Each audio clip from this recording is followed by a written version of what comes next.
small pocket of Albuquerque say one of their neighbors has been quietly pocketing thousands of dollars of their money for years. But as News 13's Gabrielle Burkhart reports on special assignment, they may finally be getting some justice.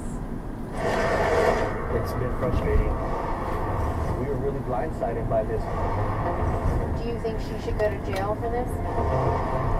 There's something bothering this quiet North Valley subdivision near Edith and Paseo, where neighbors say their cries for help have gone unanswered for years, until now. Desiree Pepin, former president of the Las Colinas Homeowners Association, is arraigned on felony embezzlement and forgery charges, more than 3 years after her neighbors took their case to Bernalillo County Sheriff's detectives. It's an excellent paper trail they have. We figured it'd be wrapped up pretty quickly. So it was extra frustrating when they kept stringing us along and not doing anything. According to a complaint, as HOA president from 2002 to 2014, Pepin collected $30 membership dues from residents each month.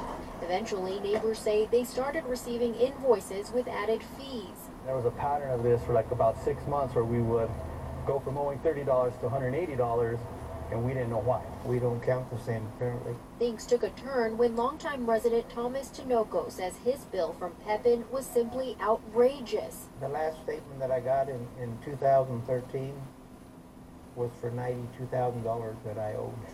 What was your reaction? I wasn't going to pay it. Tinoco says the $92,000 bill came with a threat typed at the bottom. Accounts unpaid will be sent to collections or a lien placed on his property. You can say somebody was attempting to scam a senior citizen. But others who got less outrageous bills did pay up. I did have a friend who's 2 houses down from me. He had gotten a bill for $900, and she was threatening that they're going to put a lien on his house.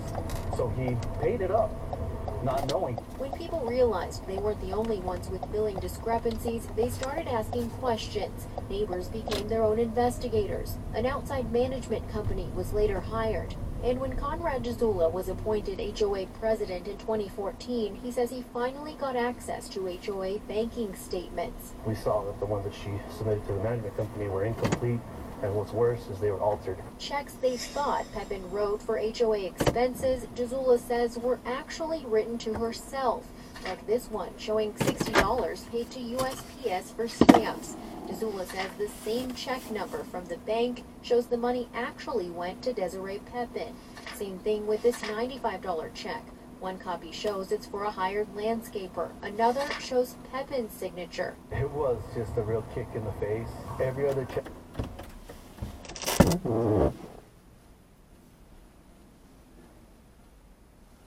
Yes. The water department filed several liens. Neighbors pieced together the puzzle and compiled binders of documents to show investigators. But after the CSO detective retired and the case went nowhere in court, frustrations mounted.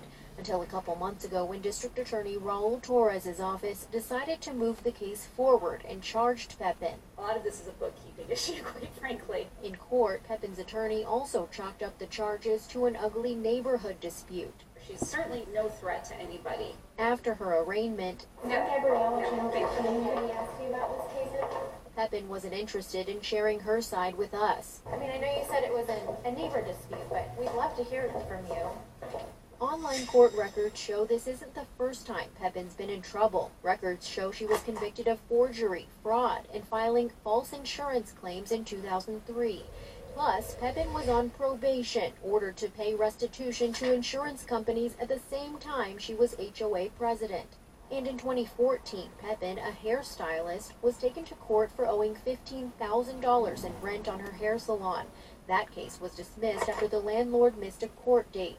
While this case winds its way through court, Pepin's neighbors want justice. It's our community, it's the neighborhood, her neighbors she did this to. On special assignment, Gabrielle Burkhart, KRQ.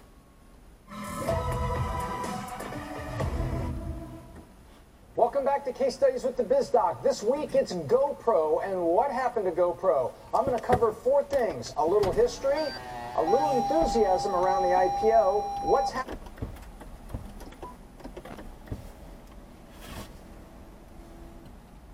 Little t-shirt